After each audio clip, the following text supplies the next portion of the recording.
Eu costumo dizer que às vezes Baku tá on e às vezes Baku tá off. E a diferença entre essas duas corridas é um safety car na hora certa. Isso não aconteceu neste último domingo. Mesmo assim, teve muito assunto que foi um final de semana de várias e várias histórias. A principal delas, com certeza, Max Verstappen vencendo pela segunda vez seguida. E a pergunta que mais se repetiu lá no que vocês mandaram para mim no meu Instagram, no F1 Live, foi: e o Verstappen? O Verstappen pode sonhar com esse campeonato? Ele é um candidato agora nessa disputa pelo título? Mas bom, teve outras perguntas. Aliás, se você quiser participar do Ju Responde, é só me seguir lá no Instagram. Depois da corrida eu coloco uma caixinha de perguntas nos stories e aí vocês fiquem à vontade para mandar quaisquer dúvidas, as que mais se repetem, algumas dúvidas mais interessantes, eu trago aqui para responder para vocês. Então, o que mais temos no cardápio hoje? Como uma reta de 2 km pode não oferecer chances claras de ultrapassagem, não teve muita ultrapassagem nessa corrida. Sobre a Williams, o que mudou para eles conseguirem um pódio? Sobre o Lando, por que foi tão mal, não conseguiu se recuperar? Onde foi parar o ritmo da Ferrari? Acho que é uma das perguntas que mais se repetiram ao longo do ano. Por que o carro da Sauber fica tão difícil de pilotar com o vento? Por que o Bortoleto parece que está sempre se defendendo nas corridas, principalmente no final? E se o Piastri vai carregar a punição para Singapura? A resposta é não, e eu vou explicar o porquê.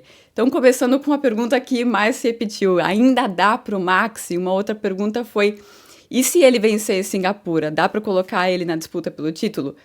Sim, se ele vencer em Singapura, sim, e eu vou chegar lá o porquê dessa resposta. Então, o que acontece com a Red Bull? Eu já expliquei no último de Responde do GP da Itália. Eles melhoraram o carro, foi uma série de atualizações que eles começaram a trazer em Silverstone e que parecia que não estava funcionando, mas uma coisa foi juntando com a outra, e com o assoalho, uma mudança pequena no assoalho que eles fizeram em Monza, parece que tudo tomou forma. Mas também tem as características dessas últimas duas pistas que são mais ou menos parecidas. Então, Monza totalmente baixo downforce, e para Baku é baixo downforce, mas com uma preocupação com o setor de curvas lentas, o segundo setor. O Verstappen usou a mesma linha de pensamento para o acerto dele nas duas provas e deu certo nas duas provas. Qual que é essa linha de pensamento?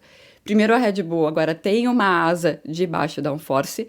Então, se você for pegar historicamente, a Red Bull nunca foi bem em Monza, e em Baku também não, mas eles agora têm uma asa que funciona para esse tipo de pista. Então, ele usou essa asa de baixo downforce, juntamente com muita carga aerodinâmica na dianteira do carro, de um jeito que ninguém mais consegue usar. É algo que funcionou para ele, para o carro da Red Bull, e isso foi importante. Ele falou várias vezes, né? Nesse final de semana, o carro estava fazendo tudo o que eu queria e fazia muito tempo que isso não acontecia. Então, dentro desse cenário, 2 vitórias do Max Verstappen, ele não costuma deixar essas oportunidades passarem. Acontece que você tem o outro lado também. São 2 pistas em que as características que geram a vantagem da McLaren, elas não estão lá. Então, a McLaren, quando tem a asa de médio downforce e a asa de alto downforce, é um carro mais eficiente do ponto de vista aerodinâmico. E também a McLaren tem uma vantagem quando existe o superaquecimento dos pneus. Isso não foi o caso na Itália, e também não foi o caso nesse final de semana em Baku. Inclusive, o pneu durou, acho que se tivesse correndo até agora, eles não teriam parado de novo. Mas tem esse fator, essa junção de fatores, né? Existe uma melhora da Red Bull, existe um acerto, inclusive, que o Max forçou muito para que fosse feito, que deu certo para essas 2 pistas. Não é um tipo de acerto, essa coisa de baixa carga aerodinâmica para a traseira e alta carga aerodinâmica para a dianteira. Isso não vai funcionar para a próxima corrida, para Singapura. Então, Singapura, o que volta? A asa grandona, e volta também a questão de superaquecimento dos pneus. São 2 fatores que jogam mais para o lado da McLaren. Seria muito surpreendente se a Red Bull batesse a McLaren em Singapura. Agora, o que todo mundo vai estar de olho, até mesmo dentro da Red Bull, eles não acreditam que eles vão conseguir bater a McLaren, mas o que está todo mundo de olho é o quão perto eles vão estar da McLaren, porque aí a coisa pode ficar interessante nas próximas corridas. E só explicando que algumas pessoas sempre rolam um comentário assim, não, quando o Max faz uma corrida muito boa, é o carro, não é ele. Não, não é isso, é justamente porque ele é um piloto tão bom que ele não é uma variável. A própria equipe não considera o Max Verstappen uma variável que sobe e desce. A variável que sobe e desce é o carro. Qual que é a função do piloto, o foco do piloto? O piloto tem que chegar o mais próximo possível do teto do carro de maneira mais consistente possível. O piloto nunca consegue pilotar mais que o carro, não existe isso, o limite é o carro. O piloto tem que chegar o mais pertozinho desse limite e também de maneira mais consistente. O Max Verstappen, ele é um dos melhores pilotos da história da Fórmula 1 porque ele consegue fazer isso. Conseguindo fazer isso, para os engenheiros da Red Bull, quando eles olham os dados, eles não ficam com aquela dúvida assim, mas o quanto disso é o piloto que não está conseguindo tirar o máximo do carro?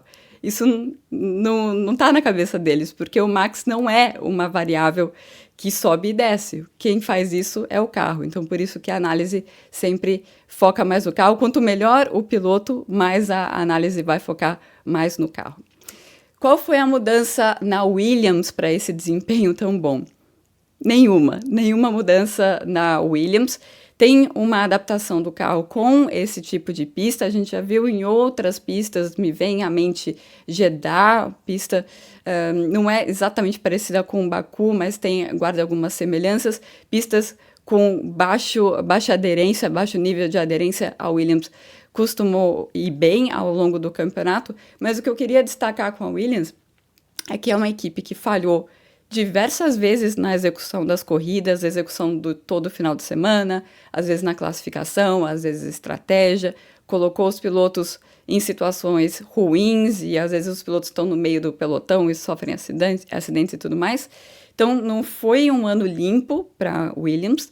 A Williams é uma das duas equipes que já anunciou lá em janeiro que não ia colocar o carro desse ano no túnel de vento. O túnel de vento é 100% para o carro de 2026 desde janeiro e eles estão em 5º lugar no campeonato e a outra equipe que tomou essa decisão está em último lugar, que é a Alpine. Então, destacar essa temporada da Alpine e destacar também a classificação que o Carlos Sainz conseguiu fazer. Muito complicada a situação da pista, né? Baixa aderência com vento, com vários carros com asas pequenas, com baixa pressão aerodinâmica, o que dificulta para você segurar o carro nesse tipo de condição. E ele foi muito bem, fez a 2ª colocação no grid por méritos. E depois ali, o ritmo da Williams, mesmo nos treinos livres, era um ritmo de... Estava um pouco atrás da Mercedes. A Mercedes e a Williams muito próxima, né? O Carlos, ele acaba perdendo a posição para o Russell, porque o Russell fez um primeiro stint muito, muito forte, e também porque ele estava na melhor estratégia, que era largar com o duro e depois colocar o pneu médio, mas não era uma diferença muito grande entre eles. Teve muito a entrada do box do George Russell, foi muito, muito rápida. Era para ele ter, na verdade, saído atrás do Sainz, mas toda essa execução da in-lap antes do pit stop, depois o pit stop em si, foi tudo muito rápido e com isso ele saiu na frente do Carlos Sainz, mas de qualquer maneira, excelente corrida do piloto espanhol que estava precisando, né? Eu comentei em outros Ju Responde como ele estava começando a ficar frustrado justamente por esses problemas que eu falei de execução da equipe, essas falhas que iam se repetindo. Um final de semana limpo, conseguiu um pódio. Eu queria deixar aqui um espacinho para o convite que eu vou fazer para vocês para o meu projeto no Catarse e no Paddock da Fórmula 1 com a Ju, porque ainda dá tempo de você se tornar assinante agora e participar da nossa grande festa durante o final de semana do GP de São Paulo. A gente se encontra e todo mundo... Uma das coisas que eu gosto muito no Paddock é que as pessoas que são super fãs de Fórmula 1, que às vezes não tem com quem conversar e tal... Tem ali dentro do No Paddock uma comunidade muito legal e essas pessoas conseguem se encontrar em São Paulo no final de semana do GP, e é também um encontro com muitos brindes, todo mundo sai muito feliz dos nossos encontros, e é claro, ainda tem sempre newsletter, tem podcast com entrevistas exclusivas, a última entrevista exclusiva foi com o Bortoleto e o Oli Berman, na íntegra para os assinantes do No Paddock, e tem lives também que eu faço com eles, que eles podem perguntar tudo o que eles querem para mim na lata. Continuando aqui com o Gil Responde, por que a corrida do Lando foi muito ruim? Eu esqueci uma pergunta antes. Como pode uma reta de 2 km não oferecer ultrapassagens claras? É importante eu explicar isso antes e depois a corrida do Lando Norris. Então, a questão não é o tamanho da reta. Como que você vai fazer uma ultrapassagem na Fórmula 1? Você precisa de uma diferença entre o rendimento dos carros, e essa diferença precisa ser significativa. Em algumas pistas, quando você tem muita curva de alta, precisa ser muito grande. Em pistas como Baku não precisa ser tão grande assim, mas ainda assim é preciso uma diferença. A gente está falando ali de uns 8 décimos por volta, a gente está falando de bastante. Pensa na classificação, como todos os carros esse ano eles estão muito próximos, então essa diferença em outros anos da Fórmula 1 foi uma diferença mesmo de performance dos carros. Ela não existe nesse campeonato, está todo mundo muito próximo. Uma outra possibilidade de você criar essa diferença é com o DRS, é por isso que ele existe, para criar a diferença de velocidade entre os carros. Você ter uma reta muito maior não significa que o DRS vai ser muito maior, porque eles tentam fazer de uma maneira que a ultrapassagem não seja só pelo DRS. Então, o DRS é um desses elementos. Então, você precisa de algo além do DRS. Geralmente, é diferença de pneu. Então, o Bortoleto, por exemplo, ele fez 3 ultrapassagens depois da parada dele, porque ele estava com um pneu novo e ele estava pegando o pessoal com um pneu duro muito usado. Então, ele conseguia passar esses pilotos com facilidade até por causa dessa diferença de pneu. Lá na frente, a corrida que a transmissão ficou focando, não tinha uma diferença tão grande. E às vezes você tinha uma diferença de umas 9 voltas e tal, mas como os pneus não estavam se desgastando, né, porque a pista ela é pouco downforce, é pouca força que ela coloca no pneu também, então isso não estava gerando uma diferença de rendimento entre os pneus. Então é o seguinte, se só tem o DRS, não tem muita diferença de rendimento entre os pneus, você não tem uma diferença muito grande de rendimento dos carros e você não tem ninguém errando, aí você não vai ter ultrapassagem, o que nos leva à corrida do Lando Norris. Por que a corrida do Lando foi tão ruim? Então, a corrida foi condicionada à classificação dele. Então, a McLaren, o tempo inteiro, os pilotos não pareciam estar confortáveis com o carro, né? Os 2 pilotos não estavam confortáveis de jeito nenhum. E chega na classificação, os 2 eles estavam melhorando. Mas o que aconteceu com a classificação da McLaren é que eles foram com um plano para fazer tudo com pneu médio, que eles entenderam. Então, eles ficaram usando bastante pneu macio nos treinos livres, porque você tem muito mais pneu macio do que pneu médio. Chega no pneu médio, chega na classificação, é para usar os pneus médios que eles tinham guardado. Acontece que foi aquela classificação toda maluca, e o que acontece é que chega no final, eles têm que usar o pneu macio, já usado, e aí eles tomam uma decisão de colocar o Lando bem no começo, né, quando está a última relargada da classificação, porque eles estavam com medo de ter outra bandeira vermelha. Não teve outra bandeira vermelha, então o Lando ficou só com os pontos negativos de você ser o primeiro, porque, bom, a pista vai melhorando, e no caso tinha dado uma garoada, então ele limpou a pista para todos os outros que estavam atrás, estava com o pneu usado e também fez uma volta estabanada, né? Então nada disso ajudou, ele foi lá para a 7ª colocação no grid. Eu não entendi por que a McLaren não largou com os 2 pilotos com pneu duro, porque estava...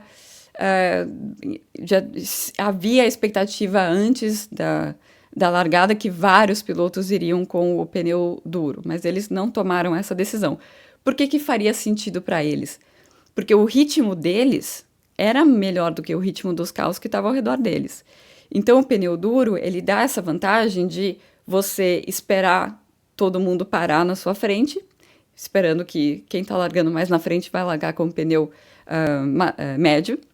E aí, quando eles fazem a parada, você faz o seu próprio ritmo, que foi o que o Russell fez, por exemplo, né? E com isso ele conseguiu, ele tinha caído para trás do Tsunoda e conseguiu ir para a segunda colocação. Eles não optaram por fazer isso e colocaram os dois pilotos com o pneu médio. E esses dois pilotos, bom, a McLaren também não estava usando pouca asa, eles estavam com mais asa do que a Ferrari, por exemplo. Chega na relargada, então na única chance que o Lando teve para ganhar realmente posições, que é a relargada, ele estava dormindo, né? Foi pego dormindo ali pelo Charles Leclerc. Leclerc com menos asa que ele ficou preso atrás do Leclerc o primeiro stint todo. Depois ele tentou estender esse stint, estava até conseguindo usar isso a favor, né? Usar o ritmo que a McLaren tinha a favor. E aí vem a parada um pouco lenta, ele volta para trás do Lawson e do Leclerc e lá fica, né? Por os motivos que eu expliquei antes da falta de ultrapassagem do pessoal lá da frente com o pneu mais ou menos parecido. Onde foi parar o ritmo da Ferrari após os treinos livres, um clássico, né? Segundo a Ferrari, o problema foi a classificação e não foi a falta de ritmo.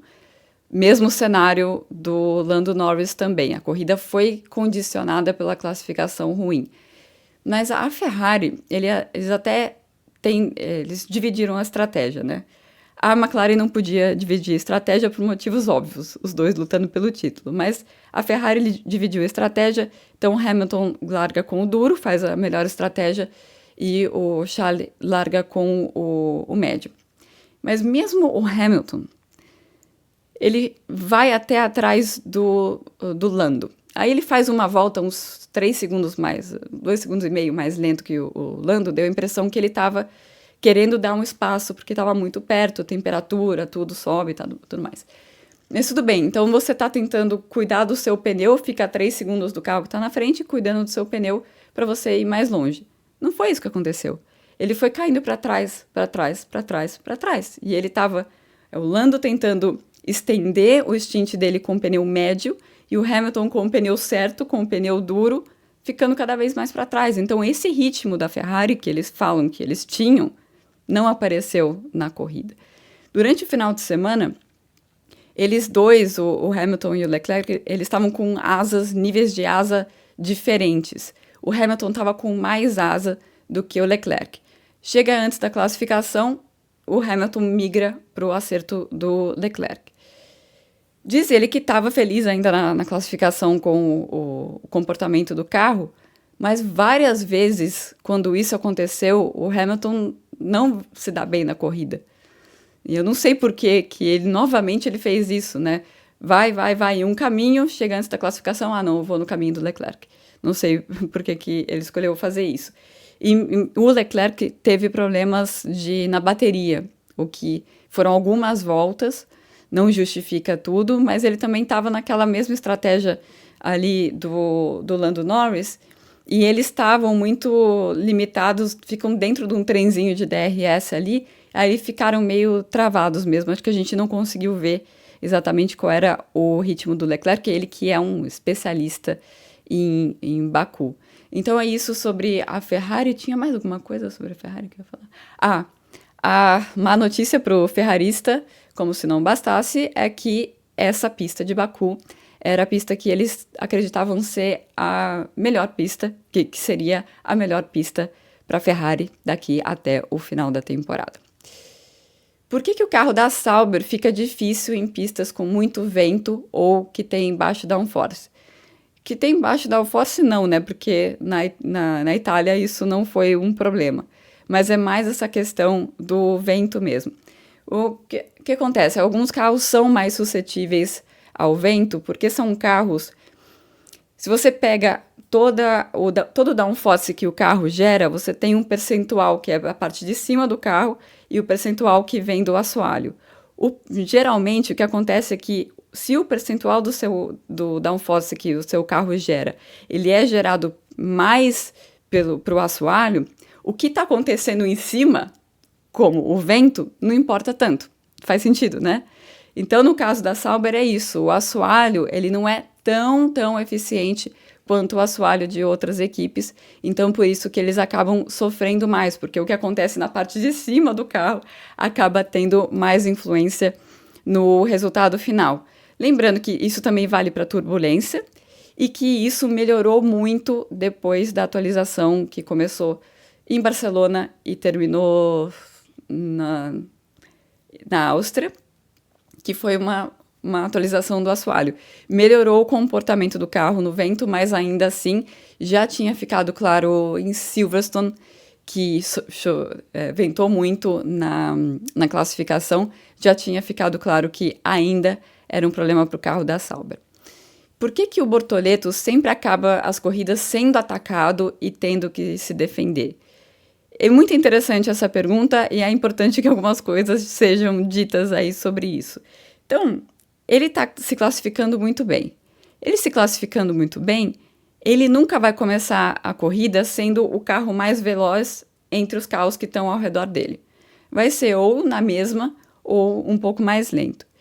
Sendo um carro um pouco mais lento, para ele andar no ritmo do pessoal que está ao redor dele, ele vai ter que forçar mais o pneu dele. Forçando mais o pneu dele, o ritmo vai cair e muito provavelmente ele vai ter que parar antes. Foi isso que aconteceu, inclusive, nessa corrida em Baku. O ritmo dele começou a cair muito, e mesmo ele estava na estratégia certa, largando com o pneu duro. Ele, com o pneu duro, estava perdendo muito contato com o Hadjar, que estava na frente dele com o pneu médio, e ele começa a falar no rádio, ó, esse pneu médio está durando bem, então vamos mudar para esse médio aí, porque está começando a ficar difícil aqui. E aí, com base nessa informação que ele passa, a Sauber escolheu pará-lo mais cedo. É diferente do que o Hülkenberg fez. O Hülkenberg não estava rápido, mas ele ficou lá esperando, lento, esperando para o safety car, né? E que não apareceu nessa corrida. Então, chega depois, na segunda parte da corrida, o Bortoleto está com pneus mais usados e é a mesma coisa, né? Claro que no final ele vai ter mais dificuldade com o ritmo.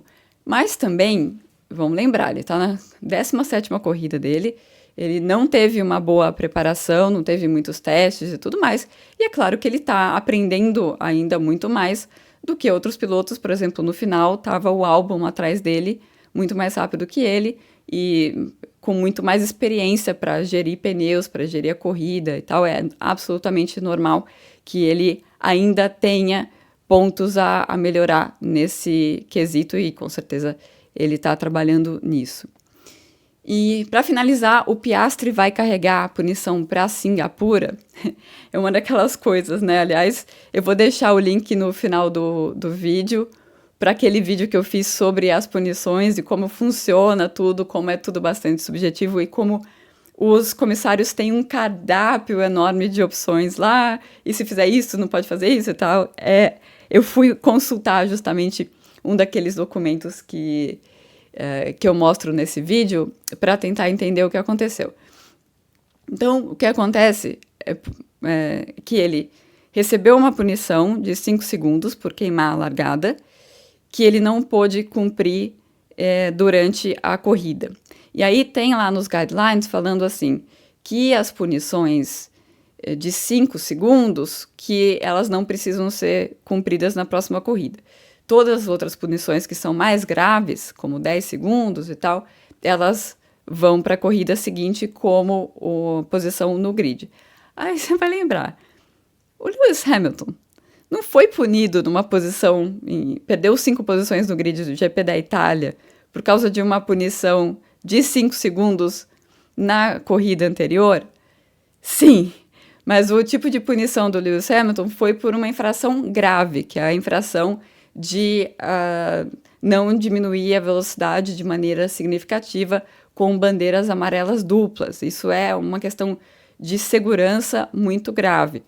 E aí, a punição dele era de 10 segundos, e por isso essa punição virou 5 posições. Aqui, quando eles foram dar a punição de 10 segundos, eles usaram uma das opções lá de vamos dar 5 segundos, porque ele tentou tirar um pé um pouco e tal. Isso só deixou a confusão maior. Mas basicamente porque é algo mais sério, né? Você não tirar o pé em bandeira amarela dupla é algo mais sério do que um erro de jump start, né, de queima de largada.